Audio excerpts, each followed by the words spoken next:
Hey everyone, welcome to another episode 5 of Lacrosse Brevard, where we talk everything lacrosse across Brevard. I'm Adam Vasquez, and I'm here with Coach Buzz. How are you? Hey, so another week under our wings. A lot to talk about. Looking forward to the districts coming up. But before we jump into high school, let's talk about college. A lot of exciting things happening there. Over to you. Huge win over the weekend for the Florida Tech men's lacrosse program, making the trip up to Belmont Abbey and coming back with a 14-2 victory. Just an absolutely dominant win against a perennial top 15, top 20 program in Belmont Abbey. And I think after, we kind of talked about it a few weeks ago, that they laid an egg on that last road trip and lost a game that they didn't come back happy about. And I think they were much more focused to get on that bus and make the long journey up to the Carolinas. And this time they definitely stepped on throats on that road trip and put a signature win on the board that's only going to strengthen their case to be an NCAA tournament team in a few months here. Yeah, and they're starting to get votes, right? So they're definitely receiving votes depending on which polls you look at. I don't even know which one is considered the superior poll at this point, but I see a USA Lacrosse, I see a USILA coaches poll. There's all these different polls that come out, but if I know anything about how the coaches over there are sending a message to the players, it's don't look at any of that, don't buy into any of that, don't listen to the hype, don't believe how good you are, and just keep stacking good days and good performances. And the next chance the Panthers will have to do that will be Friday at home at Rick Stotler Field at 4 p.m. against Flagler in what should be a fantastic game. So Friday afternoon, spring break, so no one's in school. So great opportunity to go watch a home lacrosse game and go support the Panthers. And then over on the women's side, ladies have had some rough luck. Another 1-goal loss, most recently to Lander. And they're sitting at a 2-6 record right now, but that record truly does not tell the story of how this team has played and competed this year. Through those 8 games, they've allowed 112 goals, but they've scored 106 goals. So only a -6 goal differential for these ladies through 8 games. They have lost a lot of 1-goal games against really high-quality teams in competition. So credit to them for continuing to compete and battle. This is certainly something that bodes well for the growth and the development of this program. They continue to receive votes to be a ranked team, even with that 2-6 record, as a result of the competitive games. A lot of those losses to ranked teams by 1 goal. With that win, one of those wins over a ranked team, a top 5 team. So this is a team that's played a brutal schedule, really challenging themselves, and they have not backed down from any of those challenges. They've been right there in basically every single game. So that win-loss record might not indicate a team that's been successful, but there's a lot of positive things happening over there with that women's team, and maybe not this year for the NCAA tournament for them. We'll see as they continue to play and fight that opportunity could arise itself if they start stacking some wins. You never know, but just in terms of where they project to be moving forward, this is a team that's on the rise and is going to be very competitive in the Sunshine State in the larger picture of Division II women's lacrosse. So shout out to both of those teams that we have right here at home. And this might not be out in time to let you know and go to their game this evening, Tuesday night. But Tuesday night they are playing at home. It is their Headstrong Attack Cancer game. Another great opportunity to support and watch great lacrosse right here in Brevard County. Awesome. All right, let's flip over. Talking about teams like that, when you keep hitting that sort of ceiling, you're just right there, right? They just got it. Ladies, just keep at it. You're going to break through that one of these games, and then it's going to be a whole different game, a whole different team. You're in it. You just got to keep cracking at it. Talk before we hop over to the high school girls, just talk about the youth. We had our first ever inaugural season game this past weekend. Yeah. It was a fabulous day, great lacrosse day. We had hundreds of parents and families out there, more than 150 kids, 20 teams representing Merritt Island, Satellite, Vieira, and West Melbourne, boys and girls. We changed the format this year to be a little bit more of a modified sixes for all the kids. And, a lot of parents were saying this because it's new for them seeing the sixes format. Yeah. And this is the common theme, Josh, and it's kind of why we went to this. They're like, this is so much more exciting to watch. There's less standing around.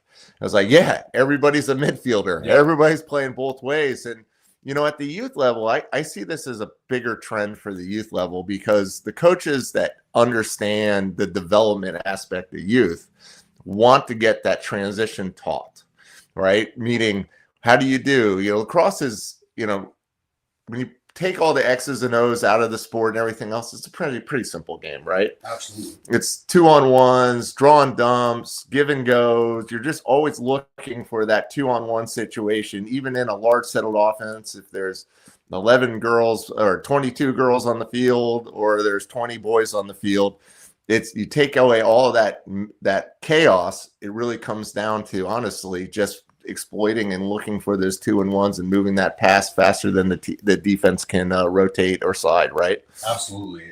And I think one of the great things about the sixes is you reduce those numbers and you open up the field more for a lot of these kids. And so if they're coming from a soccer or a basketball or a hockey background, the spacing is a lot more similar to how they're playing in those sports, the numbers they're playing with, and they don't have to get bogged down and worrying about and learning offsides rules and things like that. That's stuff they can worry about at an older age, and we can just get them reps and accelerate their development. Now, I will say, yes, the only way it could be better is if it was with boards and it was box. Yeah, but yeah. In terms of just maximizing touches and having players play all over the field, I love the format, and I love introducing families to what they're going to see in the 2028 Olympics, because that opportunity to get lacrosse on that stage in the 2028 Olympics is going to be massive for our sport. And the interest, the growth, the development, everything that we want to see. So it's important that people learn and understand this, because it's a new discipline within the lacrosse world, but it's something that's going to be very popular and increasingly played format as it continues to gain popularity and exposure through the Olympics. Yeah, and just the last point on that is, registrations are still open for Space Coast Youth Lacrosse League, and it's all for all. Brevard is really the Brevard recreational league for everyone, and they're going to keep expanding. And gosh, we had 10 more registrations. Let's see, last week, another 4 this week. So I had some new faces at practice last night at West Melbourne. It's awesome to see kids fall in love with the game and just getting the opportunities to get out there and get on the field. And if you have any interest, please reach out to us, and we'd love to see you out there. All right, let's shift over to the ladies high school lacrosse. Okay, so we're not gonna report on scores and who beat who this week. I think it's really just kind of like, what is the districts? We're kind of past that midway point of the season. Heading to spring break. Everyone's got a few games left, a few weeks left to really get dialed in before we make that push for the playoffs. The districts begin. So we're just going to go over, Adam's going to cover the ladies district standings, and then I'm going to cover the boys district standings. And that'll be it for today. Yeah, and say before we jump into sort of stats and district standings, I'll remind the coaches and parents, please put your stats in Max Preps. Actually, Alan from BSN reminded me to remind all of you guys today, and because when we're broadcasting the games, it's nicer. It just makes it more engaging to be able to pull stats and everything else. And when we don't put those in, it really it hurts the exposure of the players that are playing well, and it gets us it allows us to get deeper in the games, right? Rather than just a high level sort of surface who beat who at a high level. But so with that, we're gonna start with the 1A District 8 district, which is traditionally that's with the smaller schools like the Edgewoods, Holy Trinity, Satellites, Merritt Island, Cocoa Beach, Melbourne Central Catholic, West Shore, even O'Galley. Those are in those the girls' side on that side. And right now, as far as the stats are, saying that Edgewood is number 1 right now as far as district standings, Holy Trinity number 2, Satellite 3, Merritt Island 4. And it's kind of just it's about what we said it was the other week, kind of where it is now. Edgewood and Holy Trinity, that will be a game for sure when they play. Not say what my pick is, but when you look at scores and everything else, I would say Holy Trinity in the 1A, that district is really the team to beat. But Edgewood is a very strong team as well, so that should be interesting. Moving on to the 2A, the larger schools. There's really not any district standings on max preps to articulate, but we can just kind of talk about last year and what people's records are. So, Vero Beach has traditionally been the horse that wins the race every year for those districts, and including in the boys' side in the past until last year with Vieira wearing the championship shirt right here. But we'll see where that goes. But back to the girls, Vero Beach is 3-6 right now, but again, very difficult teams. They stack their game schedule with very difficult teams, very similar to the Florida Tech ladies. So you can't really go off the record, but if there is a year that Vieira has a chance, I'd say this is a good year for Vieira to have a chance to knock them off. Vieira's looking very strong, looking again like they'll win the Cape Coast Conference, air quote, because it's not a real district, it's not a real region. It just kind of includes all the teams, I think, except for Holy Trinity, because they're a private school. All the public schools, the Brevard County Public Schools, and they've been undefeated at least for the last 4 or 5 years in Brevard County. So that doesn't mean things aren't going to change. And with the youth program, I think we're going to see more balancing, a little bit more competition in every district across the county. We're seeing that on the boys' side this year. But I will say this is, if Vieira can put together the the halves that they need to and make it work, it's going to be a very good game to watch. Not discounting other teams in the district, but traditionally it's always been Vero Beach, and Vieira has come up short in the past, and hopefully they can come out with a W. But Vero Beach is playing very hard teams and preparing for the playoffs like they normally do. So we really expect them both to be prepared and to be a battle. And, if you go off history, Vero Beach obviously has the edge, and that's a hard mental thing to overcome when you're used to not beating a team in the district or in any game. That first, when you have the better team, there really is a mental barrier walking onto that field, because like breaking that seal the first time is really more difficult than people really realize. When you're winning championships, the advantage you have is that teams will walk on the field playing you already beat, because they're used to losing, and they're like, what's the point? We're going to lose anyways, that kind of thing. Now it really comes down to the kids, the players, and if they want to keep living that sort of mindset, or they want to be the ones to break free and break loose from that history and that trend. We'll see. Those are the games and the moments where the coaching leading up to that game, even to me, matters, where you're saying, hey, whoever this team is, pretend it's those guys. Yep. See yourself beating those guys. Let's go win this game and play exactly how you play against those guys, and mentally see it that way. The visualization. You got to break through those fears, those learned habits of, traditionally we lose to these guys, so I'm not feeling super confident. You got to shake that off, and the law of averages says you got to beat them eventually, so you might as well stay positive. And one other thing on that kind of mentality, something I saw and something I talked with some of my guys about this week, and it's almost more of a basketball concept, but the shooter's fallacy, which is if a guy's a 50% shooter or 40% shooter or whatever, and he goes out and he's missing everything in warm-ups, he's having a terrible shooting night, at the end of the game, fourth quarter rolls around and he might be 1 for 7, 1 for 8. And they're drawing up that last play out of a timeout, and coach wants to give it to someone else. That shooter that knows he's normally a hot hand still goes, no, give me that ball, give me that shot. He makes that shot, and they ask him, like, hey, how did you? Well, if I was 1 for 8 and I normally am a 40% shooter, I'm due. So, yeah, exactly. So you got to kind of have that irrational confidence as a player and as a shooter, so that you believe those good things are going to happen, and then you find a lot more success when you're thinking and believing in yourself that way. Well, and just talking about the science of subconscious mind and all that, not to get into too deep here, but now with what we're learning in quantum physics as well as advanced psychology, we're really learning now that the subconscious mind can't tell the difference of false, truth versus false, right? So when we talk about visualization, what we're really doing is embedding thoughts into our subconscious mind, and that really gives us the opportunity to go execute it in sort of a very physical way. And to just kind of wrap that thought up, one thing that I have preached to athletes for years and years is the difference between a high school athlete and a college athlete is how serious they take the mental side of the game.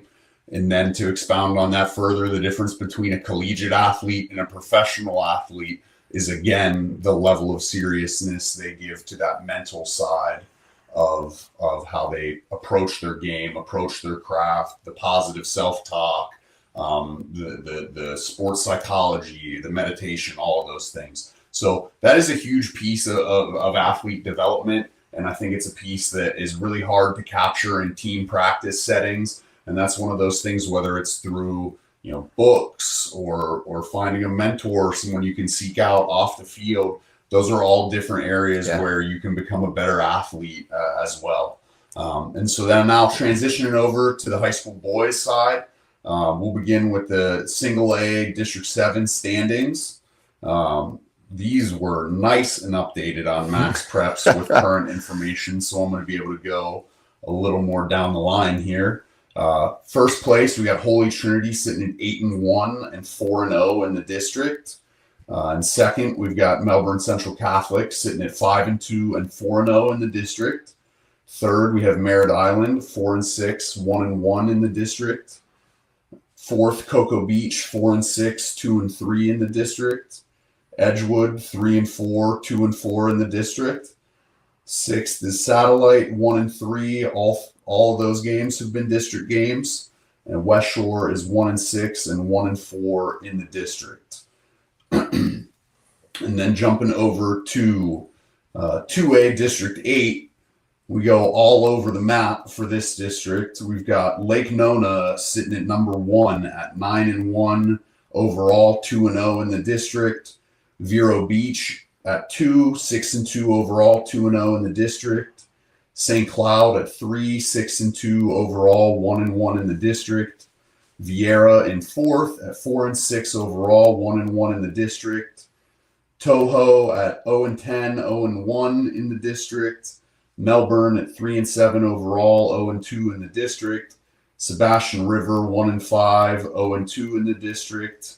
And Freedom 2-5 overall, and they are yet to play a district game.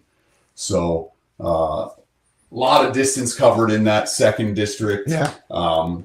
One of the challenging things I'll speak to from our end, not to get too into conjecture on this stuff, but it is tough to consistently schedule a lot of these games with teams within the district. Talk about Brevard County and Vieira and Melbourne are the only teams in that district. Within the county here, Lake Nona, not too far, St. Cloud, not horribly far, but again, weeknight bus trips for some of these games are tough. It just makes the scheduling challenging at times. So you see teams like Freedom that haven't played a district game yet, and you kind of wait and see where things will fall and end up with some of those teams. But like we said, we're getting close to spring break. Teams are starting to make that push towards the playoffs. And for any players that are looking to stay sharp over spring break, head to the Tier 1 Lacrosse website and book a private lesson with any of our wonderful coaches. If you've got some downtime over spring break, we'd love to get out on the field with you and sharpen those skills as everyone gets ready for the playoffs. Absolutely. Yeah, I mean, we're going in and, district standings are kind of weird because not everybody plays each other in the districts where we come from. You're forced to play your district teams. That's your core. You have to play those teams, and then everybody else is optional after that point, right? Right. And like Josh was saying, is these teams in the 2A districts are just everywhere. So it's just kind of a weird, you don't get the district rivalries like you do in the 1A. Not natural forced rivalries as much. And it just creates some interesting opportunities. And it makes for interesting playoff time too, though, because we could get into district and have some first time matchups with some of these different teams versus having that familiarity of running into them throughout the season. And you talk about St. Cloud. I think they were ranked third, right? St. Cloud, historically hasn't had the strongest team, and this season, I think Vieira's JV. We did not schedule a varsity game. We ended up playing another team, but the JV team beat them 8-0. And they've really, when you think about it, they lost to Lake Nona 0-18. Their only real two districts wins were, the last place, I believe, Sebastian River. Maybe it was the last place team, and then Toho Pokaliga. Yeah, Toho Pokaliga, and they won that 20-0, which is a big win. But again, those are teams that have lost to some of our lower ranked teams in the 1A by a lot. So you really can't tell. I mean, in some ways, Vieira in the rankings might match up against the third ranked team in the districts. And if that happens, that's not a bad ranking because your first game is a very winnable game. Not taking anything away from St. Cloud, but you just look at scores and history. St. Cloud has traditionally been in the bottom of those districts. Right. Yeah, I think it goes back to conversations we've had about the ebbs and flows of high school lacrosse programs. And when you are a growing and developing program like St. Cloud, sometimes hey, we're gonna go out and this is the schedule we're gonna play this year, and we're gonna see where we end up. And it's about getting these guys reps and experience and building that confidence. And all those different things. And then when hey, next year if they come back and they say, hey, we had a lot of success this year, now we're gonna try and climb those rankings, schedule more top teams, and see where the chips fall at that time. It's also hard, and it's also hard because there are times where you feel that you did build a good schedule, and then those ebbs and flows happen that we talk about in a team you thought you were going to get a great matchup against is in a rebuilding year, and all of a sudden that doesn't look as a quality win to the Max Prep system and how they evaluate all these computer rankings. Well, and all that. Just a quick example, comparing more apples to apples here. St. Cloud beat Cocoa Beach 9-6. Right. And Cocoa Beach, let's say here, I believe you guys, they lost to you guys 5-6, Melbourne. Yep. And then they lost to Vieira 5-15. But we had, the coaches requested a running clock at halftime, right? So like it's going to come down to matchups. We can't look at scores. Scores have been all over the place this year because of a lot of young teams and inconsistency. And, not taking anything away from St. Cloud, they've won games and they have a winning record. And some of the other teams that aren't as ranked as high don't have those winning records. So it is what it is. And it comes down to playoffs. And playoffs are always fun because everybody plays harder. Everybody's playing to win. They want to, obviously, we always play to win in the season, but I think playoffs is a special time. And because if you don't win, you're not going forward. And so everybody's playing like it's overtime. So it'll be really interesting to see what happens there. All right. So, talked about other stuff. We're about at time. Anything else? Any parting words you want to share? That's it. All right. That's all I've got. All right. Well, guys, short and sweet this week. A lot of exciting games, like some good college games coming up with FIT. Hope you guys can be there. And then again, the youth is building, and it's just going to make our region that much stronger, because our biggest challenge is that from this region, when we go travel to play Orlando teams or, Jacksonville teams or Naples or South Florida teams, they've had youth programs for over 2 decades. And you can see it when you're going and playing against a Winter Park, and everyone on that team has been playing together since 3rd and 4th grade. It really, really does matter. So that's our future is bright, and thanks everyone for your support. A lot of really good stuff. But I think that concludes it. Yep. We'll see you next time. See you guys. Thank you very much.